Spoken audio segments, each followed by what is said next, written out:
बिस्मिल्लाहिर्रहमानिर्रहीम। अस्सलाम वालेकुम दोस्तों, मैं हूं कामरान। आज मैं आपको बताऊंगा एक HP जो कीबोर्ड है उसके अंदर अक्सर ऐसा होता है कि कीबोर्ड तो आपका ठीक होता है, लेकिन विंडोज़ के ऑपरेटिंग सिस्टम के अंदर उसका लेआउट चेंज हुआ होता है, जिसकी वजह से आपका जो कीबोर्ड की जो उसके कीज़ हैं वो प्रॉपर्ली फंक्शंस नहीं कर रहे होते।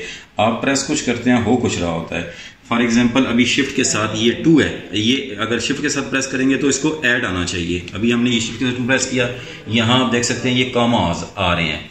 अब इसको आना तो चाहिए था कि ऐड प्रेस आए जब हमने शिफ्ट के साथ 2 प्रेस किया, लेकिन ये कॉमास आ रहे हैं। इसका मतलब है जो इसके विंडोज़ के अंदर कीबोर्ड का लेआउट चेंज हुआ है। अब हमने इसको करेक्ट कैसे करना है? हमने शॉर्टकट की यूज़ करनी है, विंडोज़ प्लस स्पेस बार। अब यहाँ से देखते हैं ये आ गया। अब यहाँ से आपने यूनाइटेड स्टेट को सिलेक्ट कर लिया है। उसके बाद अब हमने शिफ्ट के साथ हमने ये प्रेस किया, 2 प्रेस किया। अब देख रहे हैं ये प्रॉपर्ली फंक्शन कर रहा है, ऐड। इसी तरह अगर आपने दोबारा से यूनाइटेड किंगडम पे जो उसी पे जाना है, लेआउट चेंज करना है, शिफ्ट के प्लस स्पेस बार दबाएंगे और ये लेआउट आ गया। अब स्पेस बार से आपने करना है तो ये ऊपर नीचे होना होगा। जो भी आपने लेआउट सेलेक्ट करना है वो आप सेलेक्ट कर लें।